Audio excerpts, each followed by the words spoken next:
الحمد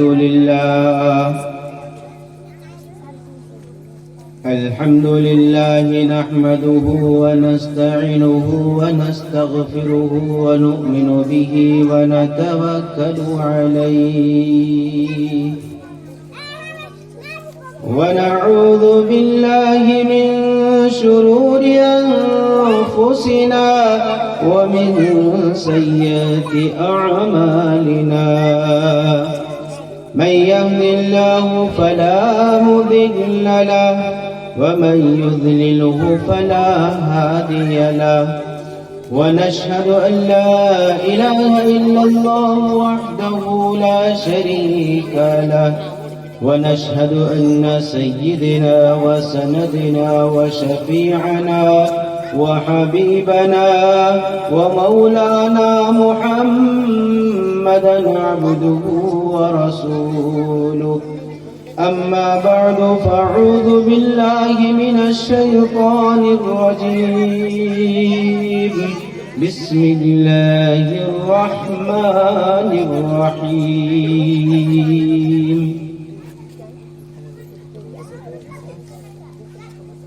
ذلك الكتاب لا ريب فيه صدق الله العظيم وقال تبارك وتعالى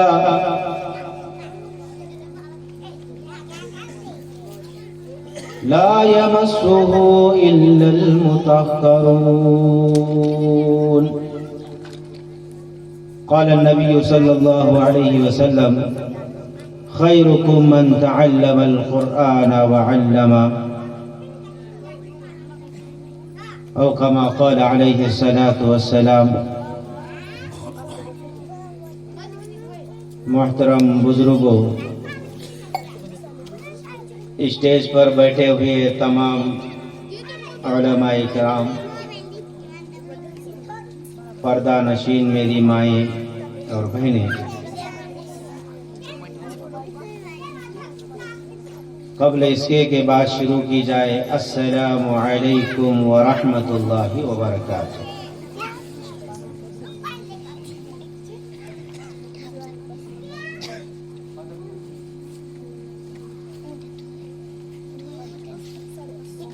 آج کا یہ جلسہ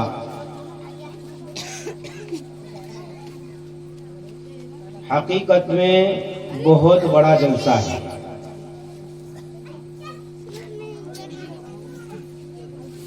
اوروں کی نظر میں لگتا ہے کہ چھوٹا سا پروگرام ہے، لیکن بچوں کی تعلیم کے اعتبار سے ہم یہ کہتے ہیں جہاں 100 نمبر دینے کے ہم وہاں 101 نمبر دیں گے، اس لیے کہ یہ جلسہ بیان کرنا، بولنا اس کا مقصد نہیں ہوتا ہے۔ جلسے میں صرف بچوں کی تعلیم کا مظاہرہ ہوتا ہے کہ بچے کس طرح پڑھ رہے ہیں، اس کے اوپر استاد کس طرح سے محنت کر رہے ہیں، کیا چل رہا ہے۔ بس ہم تو پیسہ دیتے ہیں، استاد تعلیم دیتے ہیں اور کام چل رہا ہے، امام صاحب نماز پڑھا رہے ہیں، کام چل رہا ہے، یہ ہماری سوچ رہتی ہے۔ لیکن قرآن کی تعلیم کے اوپر سب سے بہترین اگر کوئی تعلیم ہے تو قرآن کی تعلیم ہے۔ خیرکم من تعلم القرآن وعلمہ، کہ اللہ کے نبی علیہ السلام نے فرمایا دنیا کی سب سے بہترین تعلیم وہ قرآن کی تعلیم ہے جو اس گاؤں کے اندر، چھوٹے سے گاؤں کے اندر دی جاتی ہے۔ ہم اس کو چھوٹا نہیں کہتے، اس کو بہت بڑا گاؤں کہتے ہیں، اس لیے کہ یہاں قرآن کی تعلیم ہوتی ہے۔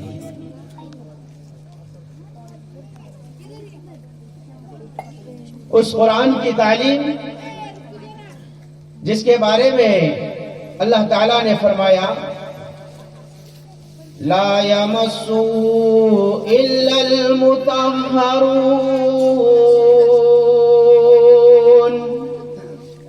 کہ میرا کلام ایسا کلام ہے جس کو بغیر وضو کے، بغیر طہارت کے چھویا نہیں جا سکتا، اس کو ہاتھ لگایا نہیں جا سکتا۔ ایسا کلام ہے۔ اس مجلس میں باہر ہمارے ہندو بھائی بھی سن رہے ہوں گے کہ کیا ہو رہا ہے، ہو سکتا ہے اس مجلس میں بھی ہوں گے۔ اللہ تعالیٰ ان کے بیٹھنے کو قبول فرمائے، اللہ ان کو ہدایت سے مالا مال فرمائے۔ قرآن جس چیز کی تعلیم اور جس غرض سے ہم سب یہاں جمع ہیں، قرآن کی تعلیم،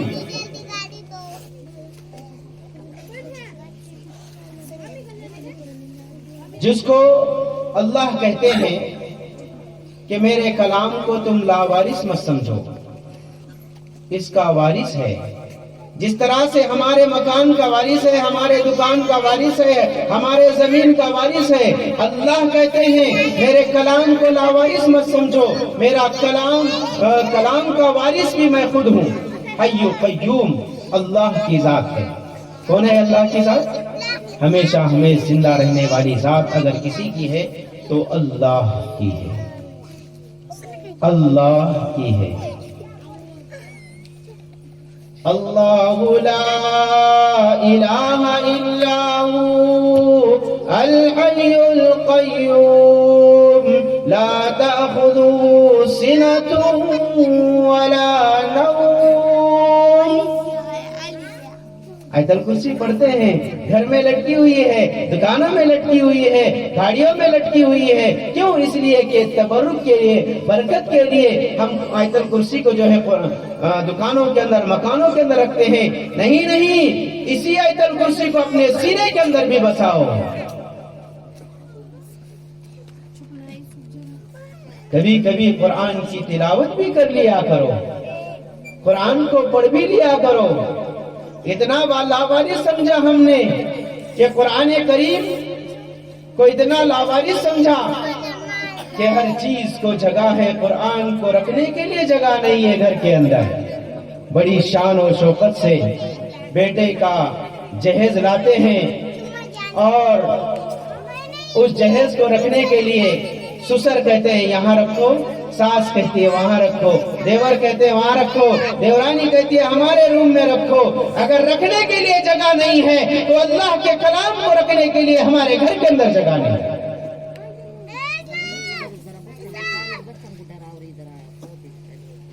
کیا ہو گیا ہے؟ کیا ہو گیا ہے؟ مسلمانوں کو، ایمان والوں کو، ہمارے ہندو بھائی پوتی کو اپنے گھر کے اندر سنبھال کر رکھتے ہیں اور مسلمان اپنے گھر کے اندر قرآن کو سنبھال کر رکھنے کے لیے تیار نہیں۔ ایسے کتنے گھر ہیں ہمارے،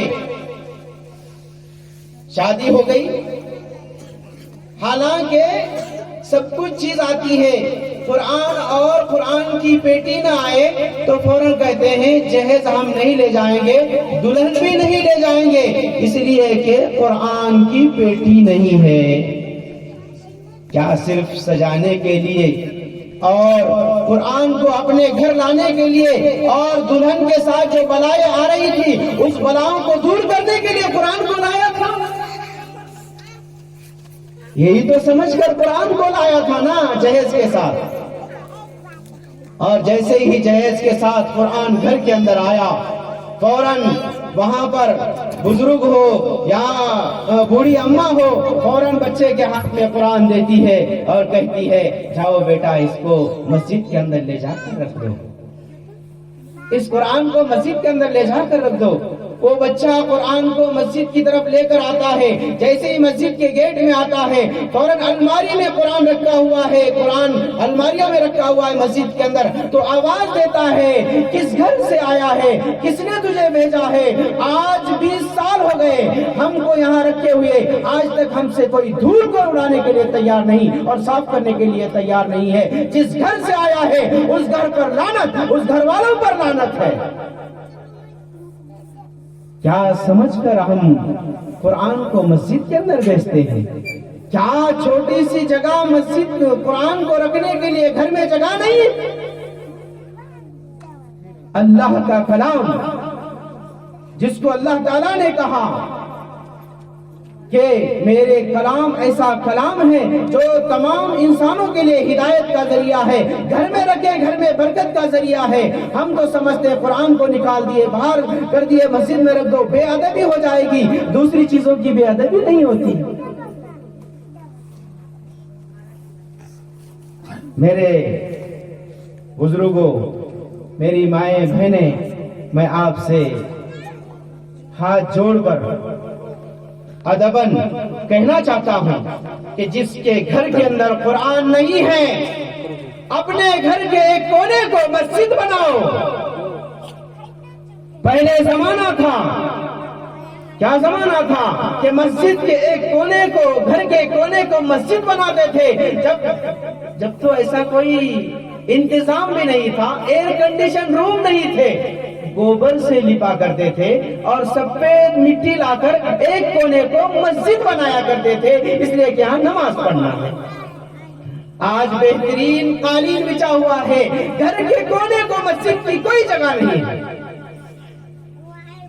جہاں پر ہماری مائیں بہنیں نماز پڑھ سکے. ہماری مائیں بہنیں بھی اس کی فکر نہیں کرتی ہیں. میں یہ کہنا چاہتا ہوں کہ مسجد کے کونے پر وہ قرآن ہونا چاہیے، گھر کے کونے میں قرآن ہونا چاہیے، ایک جے نماز ہونا چاہیے، ایک تسبیح ہونا چاہیے، فضائل اعمال ہونا چاہیے، منتخب حدیث ہونا چاہیے، اور گھر کے کونے کو مسجد بنانا چاہیے تاکہ ہماری گھر کی مائیں بہنیں نماز پڑھے اور ہمارے گھر کے اندر جو شیاطین ہیں، جو ہمارے گھر کے اندر لڑائی جھگڑے ہیں، ہمارے گھر جہنم کے آگ گڑے بن چکے ہیں، ہمارے گھروں کو جنت کا باغ بناؤ. اس وقت بنے گا جب ہم گھر کے اندر قرآن کی تلاوت کریں گے. اگر ہم گھر کے اندر قرآن کی تلاوت نہیں کریں گے، لاوارث سمجھیں گے. یاد رکھو، ہمارے گھر بے نمازی کی وجہ سے، قرآن کی نہ تلاوت کرنے کی وجہ سے ہمارے گھروں سے بے برکت نکل جا چکی ہے.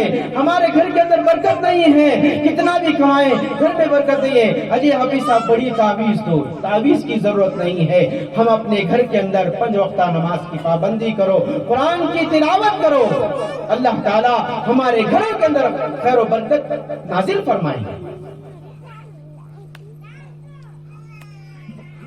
ہم نے صرف قرآن کو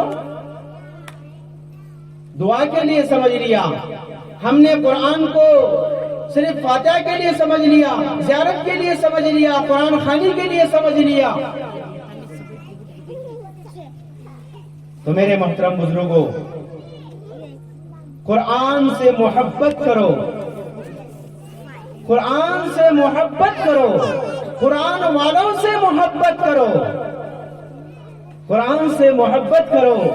ہر کتاب، اسکول کی، کالج کی، بڑی سی بڑی ڈگری کی کتاب پیٹھ کے پیچھے لے جاتے ہیں، لیکن قرآن ایسا کلام ہے جو اس کو سینے سے لگا کر لے جاتے ہیں. اس کی عظمت بتاتی ہے کہ قرآن کو سینے سے لگا کر لے جایا جاتا ہے اور تمام کتابوں کو پیٹھ کے پیچھے لے جایا جاتا ہے. اور یہ کہا جاتا ہے کہ قرآن کے علاوہ جتنے علوم ہیں دنیا میں ختم ہو جائیں گے، لیکن قرآن ایک ایسا واحد کتاب ہے، قرآن ایک ایسی واحد کتاب ہے جو آخرت میں قبر کے اندر بھی کام آنے والی ایک کتاب ہے. اس کو چھوڑ رہے ہوں. ایک مجوسی لڑکی تھی، اس نے خاموشی کے ساتھ اسلام قبول کیا، قرآن پڑھتی تھی خاموشی کے ساتھ گھر کے اندر. اچانک اس کا انتقال ہو گیا. اب جو ہے ہمارے ہندو بھائیوں میں جلانے کا کچھ وہ سسٹم ہوتا ہے، لے جایا گیا جلانے کے لیے. جب لے جایا گیا تو لکڑیاں تو جل گئی، بچی نہیں جلتی ہے، کیا ماجرا ہے. تو وہاں کے اس وقت کے پنڈت بھی بڑے ہوشیار تھے، چالاک تھے. انہوں نے کہا کہ اس بچی نے ہو سکتا ہے اسلام قبول کیا ہو، قرآن کی تعلیم کی ہو، چلو اس کے روم میں جاتے ہیں. سب پورا روم چھان کیا، کہیں نظر نہیں آیا. کہاں کہ پہلے زمانے کے لوگ بے ہوشیار تھے. کہنے لگا دیکھو دیوار میں کہیں سوراخ نظر آتا ہے. دیکھا کہ ایک سوراخ ہے، کھول کر دیکھا، کہا کہ یہاں پر قرآن رکھا ہوا ہے، نکالو اس کو. جب نکالا تو وہاں پر قرآن رکھا ہوا تھا. ماجرا پوچھا، کہا کہ یہ بچی روزانہ صبح و شام قرآن کی تعلیم کرتی تھی اور ہم اس کو جلانا چاہتے ہیں. جب قرآن سے محبت کی، قرآن کی تعلیم کی، تو دنیا کی آگ بھی نہیں جلا سکتی ہے، جہنم کی آگ تو دور کی بات ہے. تو میرے مائیں بہنیں آپ سے بھی گزارش کرتا ہوں، تمام بھائیوں سے بھی گزارش کرتا ہوں کہ جن کے گھر کے اندر قرآن نہیں ہے، کل ہی ابھی ارادہ کریں کہ ہم اپنے گھروں کے اندر قرآن کو لائیں گے، قرآن کے لیے ایک جگہ بنائیں گے، ایک الماری بنائیں گے، گھر کے اندر قرآن کو رکھیں گے۔ ارے پڑھنا نہیں ہوتا تو مت پڑھو، کبھی کبھی کھول کر تو دیکھ لیا کرو۔ ہاں پہلے زمانے میں ہر جمعرات کو محبوب سبحانی کا گلے کے اندر پیسے ڈالتے تھے، یہی سمجھ کر کبھی کبھی جمعہ کے دن تو قرآن کو کھول لیا کرو۔ کیوں نہیں کھولتے ہیں؟ کیوں نہیں پڑھتے ہیں؟ کیا ضرورت نہیں ہے قرآن کی؟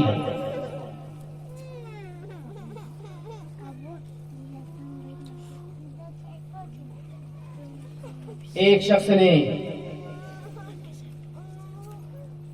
نے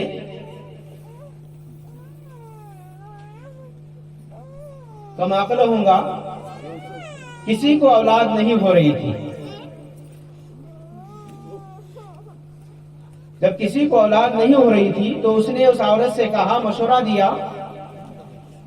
یہ دیا کہ اولاد تم کو ہوں گی، لیکن تمہیں قرآن کو نیچے رکھنا ہوگا، قرآن کے اوپر بیٹھ کر غسل کرنا ہوگا، اس کے بعد تمہیں اولاد ہوگی۔ اللہ! اب وہ کم عقل عورتیں ہوتی ہیں، کبھی کبھی ایمان بھی بیچ دیتی ہیں۔ ٹھیک ہے، انہیں بول دیا، انہیں بول دیا، وہ کر دیے، ایسا کر دیے۔ اس نے حمام میں پانی رکھا، قرآن کو بھی لے کر گئی، باٹلی میں پانی، بکیٹ میں پانی رکھ کر نہانے کے لیے گئی۔ جب نہانے کے لیے گئی، قرآن کے اوپر بیٹھی، جیسے ہی بیٹھ گئی، قرآن کے اوپر جب بیٹھتی ہے تو اللہ ہے، اللہ کا عذاب آیا، اور عذاب اس شکل میں آیا، چیخنے لگی، چلانے لگی۔ جب چیخنے کی آواز آئی، محلے کی پوری عورتیں، پورے لوگ جمع ہوئے، کہا کہ کیوں آواز آئی ہے، کس طرح سے آواز آئی ہے، اور بڑی خطرناک آواز آ رہی تھی۔ تو دیکھا، دروازہ جب کھولنے کے بعد دیکھا کہ ایک جگہ قرآن رکھی ہوئی ہے، دوسری جگہ پانی سے بھری ہوئی بکیٹ رکھی ہوئی ہے، اور اس دونوں کے بازو میں ایک سور کی شکل میں لڑکی کھڑی ہوئی۔ قرآن کی بے ادبی کرنے کی وجہ سے۔ میرے محترم بزرگوں، وقت کافی ہو چکا ہے، مختصر بات یہ ہے کہ ہم اس بات کا ارادہ کریں، عزم کریں کہ ہم اپنے بچوں کو قرآن کی تعلیم دیں گے انشاءاللہ۔ ہم جب دنیا سے جائیں گے، ہماری دنیا سے جانے کا وقت ہوگا، ہم وصیت کرنا، نصیحت کرنا کہ ہم جب جائیں گے تو ہمارے چھوٹے سے مکتب میں پڑھنے والے بچے کو ہمارے قبر کے اوپر کھڑے کرنا، اور کھڑے کر اسے سورہ فاتحہ پڑھنے لگانا۔ اللہ کہتا ہے، اور فرشتے کہتے ہیں اللہ سے کہ اللہ، یہ تو کچھ نہیں آتا تھا اس کو، اور تم نے عذاب کو ختم کر دیا۔ اللہ ان فرشتوں سے کہتا ہے، ارے ایک اس کا چھوٹا سا معصوم سا پوتا یا بچہ قرآن کی تلاوت کر رہا ہو اور میں اس کو عذاب دوں، یہ اللہ کے لیے غیرت کا گوارا نہیں، اللہ کے لیے گوارا نہیں کرتا۔ اس لیے مکتب کی تعلیم سب سے پہلے قرآن، اس کے بعد دنیاوی تعلیم، جو تعلیم دینا ہے دے سکتے ہیں، لیکن پہلے ایمان والا بناؤ، اس کے لیے قرآن کی تعلیم دو بچوں کو، اس کے بعد ڈاکٹر، انجینئر جو بنانا ہے وہ بنا سکتے ہیں۔ ایک بات، قرآن کی تعلیم اور قرآن کے پڑھنے والوں سے بھی محبت کرو، محبت کی نظر سے دیکھو ان بچوں کو محبت کی نظر سے دیکھو۔ قرآن پڑھنے جاتے ہیں، کوئی حافظ آئے، عالم آئے، اس کو محبت کی نظر سے دیکھو۔ ایسے نہیں ہوتا ہے 6 سال کے بچے ہیں حضرت خواجہ دوست محمد رحمت اللہ علیہ، 6 سال کے بچے ہیں خواجہ دوست رحمت قریشی رحمت اللہ علیہ، ان کے ابا امی سے کہا لے ان کو تیار کرو، مدرسے میں لے جا کر چھوڑتا ہوں۔ جب سے تیار کیا وہاں پر مکتب میں لے جا کر چھوڑے، مدرسہ چھوٹا سا مکتب تھا، مدرسہ اسی شکل میں چلتا تھا۔ انہوں نے جب بچہ لے کر گئے تو حفیظ صاحب کے پاس چھوڑے، حفیظ صاحب نے کہا ہمارے پاس کوئی کھانے کا انتظام نہیں، پینے کا انتظام نہیں، کچھ بھی نہیں ہے، آپ اپنے بچے کو چھوڑ سکتے ہیں، ہم صرف قرآن کی تعلیم دیں گے، کھانا ہمارے ذمے نہیں ہے۔ باپ نے کہا کوئی بات نہیں ہے، مر جائے مرنے دو، ہم اس کو قرآن کی تعلیم دیں گے۔ بچے کو چھوڑ دیے، چل دیے، باپ گیٹ سے باہر چلے گئے، جیسے ہی باہر چلے گئے دوپہر کا وقت ہوا، بچے کو بھوک لگی، کھانا نہیں تھا، اب دوسرے بچے کھانا کھا رہے تھے، ان کے کھانے کا انتظام تھا۔ اب یہ بچہ عصر کا وقت ہوا، جب عصر کا وقت ہوا بہت بھوک لگی، 6 سال کا بچہ ہے، 6 سال کا بچہ ہے، رو رہا ہے، گیٹ کے دروازے گیٹ کی دیوار پر بیٹھا ہوا رو رہا تھا۔ اچانک ایک بڑھیا آئی، بڑھیا نے دیکھا کہ بچہ رو رہا ہے، اس کو نیچے اتارا، گلے سے لگایا اور کہا کیوں روتا ہے؟ اس نے کہا ایس طرح کا معاملہ ہے، میرے ابا نے مجھے چھوڑ کر گئے ہیں، ہر بچے کا انتظام ہوا ہے، میرا کوئی انتظام نہیں ہے۔ بڑھیا نے ایک سانس بھری، آسمان کی طرف دیکھا اور کہا میں بھی یتیم ہوں، میں بیوہ ہوں، میں بیوہ ہوں، اور میں 2 روٹیاں روزانہ بناتی ہوں، ایک روٹی اب تیرے لیے بناؤں گی، ایک روٹی میرے لیے بناؤں گی۔ روزانہ میرے پاس آنا، کھانا، ایک روٹی لے کر جانا اور کھانا کھانا۔ یہ معاملہ چلتا رہا، چلتا رہا، چلتا رہا، جب وہ بچہ حافظ قرآن بنا، دعا ہو گئی۔ اب حفیظ صاحب نے کہا جاؤ، جو بڑھیا تمہیں قرآن روٹی دیتی تھی روزانہ پکا کر، جاؤ اسے خوشخبری دو کہ میں حافظ قرآن بنا ہوں، آپ روزانہ مجھے ایک روٹی دیتی تھی، میں حافظ قرآن بنا ہوں۔ وہ بچہ خوشی کے مارے دوڑتا ہوا اس بڑھیا کے گھر کی طرف جاتا ہے، دیکھتا ہے کہ وہاں پر پورے محلے کے لوگ کھڑے ہیں، بڑھیا کے دروازے پر کھڑے ہیں۔ ایک نوجوان عمر رسیدہ شخص نے پکڑا اور پکڑ کر کہا بیٹا کہاں جاتا ہے؟ کہا کہ میں ہماری بڑی اماں اس کو خوشخبری دینے جا رہا ہوں۔ انہوں نے کہا کہ اس کا انتقال ہو چکا ہے، انتقال ہو چکا ہے۔ تو واپس آیا، استاد سے کہا اس کا انتقال ہوا ہے، رویا، بہت رویا۔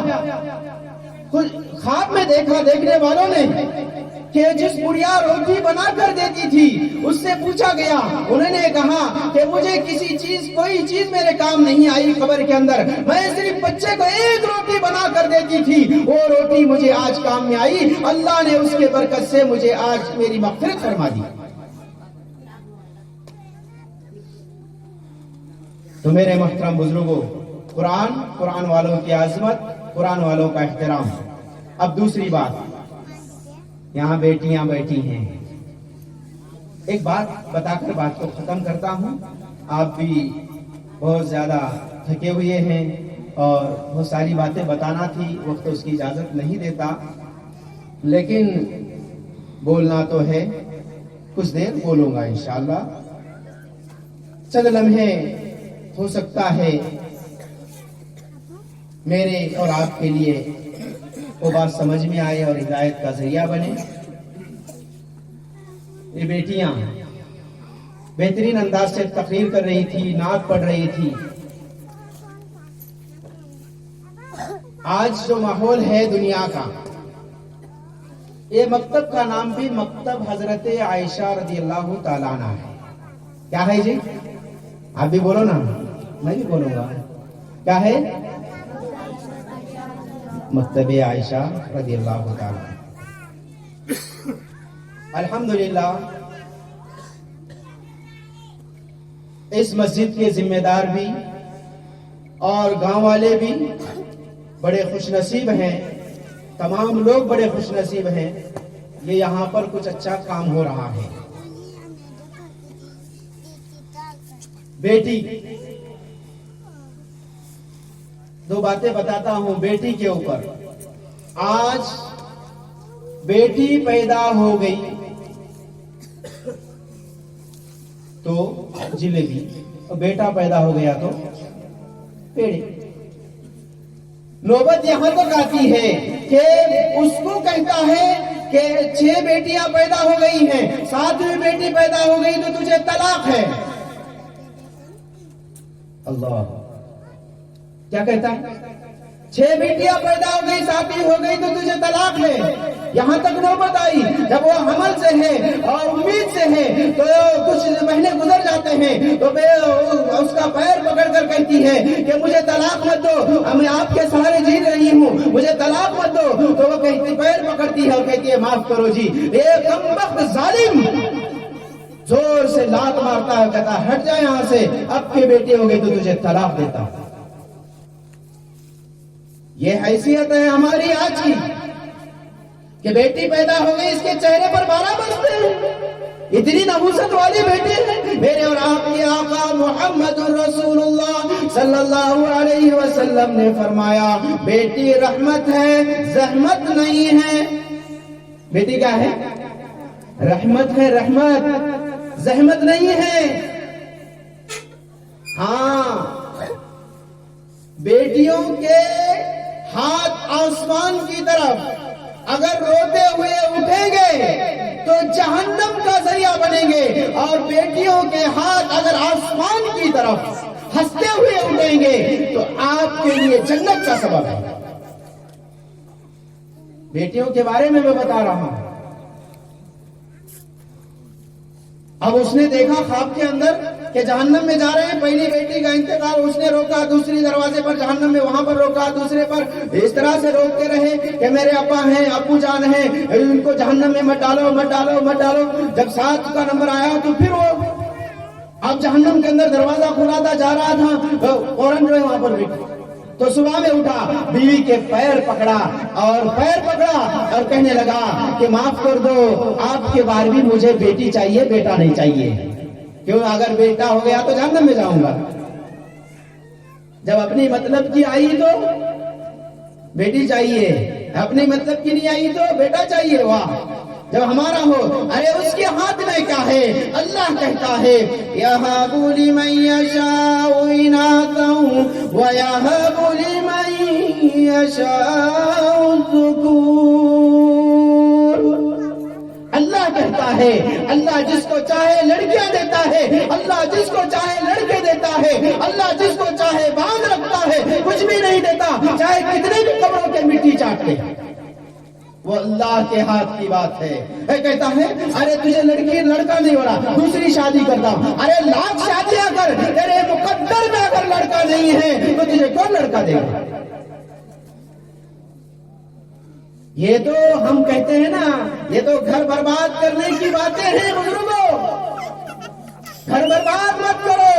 جو بھی ہیں، جیسے بھی ہیں، اللہ نے جو بھی اولاد دی ہے ان اولادوں کی سرپرستی کرو، ان کے لیے بد دعائیں مت دو، برا بلا مت کہو، بل اپنی اولاد کے لیے دعائیں کرتے رہو کہ اللہ انہیں حافظ قرآن بنائے، عالم دین بنائے. بچوں کو بد دعا مت دو. ایک عورت کہتے کہتے تیرا جنازہ جائے، تیرا جنازہ دھلایا جائے، یہ باتیں کرتی نا. اور یاد رکھو میری مائیں بہنیں، میں آپ سے متوجہ ہوں، کہنا چاہتا ہوں کہ آپ اپنے بچوں کو بالکل بد دعائیں نہ دیں، کبھی بھی جنازہ مت دلانا. 12 سال ہو گئے، چھوٹے سے بڑا بچہ ہو گیا، 12 سال ہو گئے، شادی جم گئی، دیکھ 8 دن شادی ہے، شادی کی سب تقریب مکمل ہو چکی ہے، اب شادی کے لیے جانا ہے، 2 دن بچے ہیں. اللہ تعالیٰ اس وقت جھٹکا دیتا ہے اور تیرے بچے کو دنیا سے ختم کرتا ہے. اس وقت تو کہتی ہے کہ اللہ سب کو چھوڑ کے میرا بیٹا ملا تھا کیا؟ تجھے معلوم نہیں تو نے کہا تھا تیرا جنازہ دھلائے جائے، تیرا کھراٹا پھرایا جائے، یہی تو کہا تھا نا. تو تیری ہی دعا، تیری ہی بد دعا. میرے مائیں بہنیں میں آپ سے کہنا چاہتا ہوں، آپ حضرات سے بھی کہنا چاہتا ہوں کہ بغیر پردے کے اب بچوں کے حق میں ماں باپ کی دعا قبول ہوتی ہے، چاہے بد دعا ہو یا دعا ہو. تو اپنے بیٹیوں کو عزت کا، احترام کا احترام دیں اور عزت دیں، بیٹیوں کو شفقت کی نظر سے دیکھیں۔ اللہ تعالیٰ ہم سب کو عمل کی توفیق عطا فرمائے، کہنے سننے زیادہ عمل صالح کرنے کی توفیق عطا فرمائے۔ بچوں کا پروگرام اتنا لمبا تھا اور اتنا وسیع تھا کہ کچھ باتیں جو بولنی تھی وہ رہ گئی۔ اللہ تعالیٰ اور کبھی موقع دے گا تو انشاءاللہ بولوں گا، لیکن ایک بات یاد رکھنا میرے مائیں بہنیں، میں آپ سے بار بار کہنا چاہتا ہوں کہ ہم اپنے گھروں کو جنت کا باغ بنائیں، ایک دوسروں کو گالیاں نہ دیں، بالکل سکون و اطمینان کے ساتھ، محبت کے ساتھ ہم اپنے گھروں کے اندر رہیں، اور پیار و محبت کے ساتھ ہم اپنے گھروں کے اندر رہیں، اپنے بچوں کو اور اپنے ماں باپ کی خدمت کرتے رہیں، ماں باپ کا احترام کریں، جس طرح بھی ہو جیسے بھی ہو۔ ایک نوجوان اپنے باپ کو ہولڈ ہوم میں رکھا، اس کا زندگی ختم ہو رہی تھی، دنیا سے جا رہا تھا، اس نے اس سے کہا کہ جاؤ میرے بیٹے کو بلا کر لاؤ، آخری سانس ہے، میں کچھ بولنا چاہتا ہوں اپنے بچے سے۔ تو اس بیٹے کو بلا کر لائے، تو بیٹے سے گلے لگایا اور کہا کہ میری آخری سانس ہے، میں دنیا سے جا رہا ہوں، چند باتیں بولنا ہے۔ تو باپ نے کہا کیا بولنا چاہتے ہیں؟ تو باپ نے کہا بوڑھا باپ تھا، اس نے کہا میں کچھ نہیں بولنا چاہتا، میں ایک بات کہنا چاہتا ہوں کہ جس کمرے کے اندر مجھے آج 10-20 سال تو نے رکھا تھا، اس کمرے میں ایک فین بٹا دے، پنکھا بٹا دے۔ تو بچے کو غصہ آیا، کہنے لگا نوجوان 10-20 سال سے گرمی نہیں لگی اور آج گرمی لگی اور پنکھا بٹانے کے لیے کرے؟ تو باپ کی شفقت دیکھو، باپ کی محبت دیکھو، ارے باپ سے بڑھ کر کوئی چیز ہوتی ہے؟ اگر باپ کا نام ہمارے نام کے آگے نہ ہوتا تو آج ہمیں لوگ حرامی کہتے۔ باپ کی بہت بڑی دولت ہے جو ہمارے آگے ہے، باپ کا نام لگا ہوا ہے۔ باپ کو گالیاں دیتے ہیں، باپ کو دھکے مار کر باہر نکالتے ہیں، ماں باپ کو گالیاں دیتے ہیں۔ تو اس بوڑھے نے کہا کہ بیٹا مجھے گرمی کا سوال نہیں ہے، جب تو بڑا ہوگا تیرے بچے، جب تو نے جس طرح مجھے اس ہولڈ ہوم میں رکھا ہے، اس طرح جب تجھے تیرے بچے اس کمرے میں لا کر رکھیں گے تو مجھے دکھ ہے کہ میرے لخت جگر کو، لاڑلے کو مچھر نہ کھائیں، اس لیے کہہ رہا ہوں کہ پنکھا لگا۔ یہ باپ کی محبت ہے، اور یہ ماں کی محبت اور شفقت تو ہم سب جانتے ہیں۔ تو میرے محترم بزرگوں، اللہ تعالیٰ اس جلسے کو اور کرنے والوں کو اللہ تعالیٰ خوب جزائے خیر عطا فرمائے، اور جن احباب نے بھی جس طرح سے بھی خدمت کی ہے، اللہ تعالیٰ تمام کی خدمت کو قبول فرمائے۔ جیسا بھی جس انداز سے بھی اس جلسے کو سجایا ہے، بہت ساری مستورات ہیں، بولنے میں کچھ کمی زیادتی ہو گئی ہوگی، دل سے کچھ کہا ہوگا، ایسا تو نہیں ہے، لیکن پھر بھی آپ بھی معاف کریں، اللہ بھی معاف کر دے گا۔ اللہ تعالیٰ عمل کی توفیق عطا فرمائے اور بچوں کو قرآن کی تعلیم دے، مکتب کے اندر بھیجتے رہیں، اپنے استاد کا احترام کریں اور اپنے یہاں جو امام ہیں ان کی قدر کریں۔ اب تک اگر ہم ان کو 9,000 روپے دے رہے ہیں، 10,000 دے رہے ہیں، تو اور 2,000 بڑھانے کی کوشش کریں۔ میں تو یہ چاہ رہا تھا کہ اس مجمع میں، ابھی اس مجمع میں نقد انعام ہم ہمارے حافظ صاحب کو دیں، ہمارے برادر علماء کرام کی جانب سے ابھی اس وقت میں ہم ہمارے اور آپ کے مخلص حافظ منظور صاحب کو 2,000 روپے انعام سے نوازتے ہیں۔ تو اس مجمع میں بیٹھے ہوئے تمام حضرات سے میں کہنا چاہتا ہوں کہ آپ بھی 500 روپے، 200 روپے جو بھی ہے وہ جمع کریں، اس کے بعد انشاءاللہ دعا ہوگی۔ اللہ تعالیٰ جزائے خیر عطا فرمائے۔ یہ نقد انعام ہے، آپ تو تنخواہ دیتے ہیں، سب کچھ ضرورتیں پوری کرتے ہیں، اللہ تعالیٰ آپ کے کمائی میں خوب برکت عطا فرمائے، آپ کے گھر کو جنت کا باغ بنائے، آپ کے بچوں کو عالم، حافظ، داعی، ڈاکٹر، انجینئر سب کچھ بنائے، لیکن حافظ قرآن ضرور بنائے۔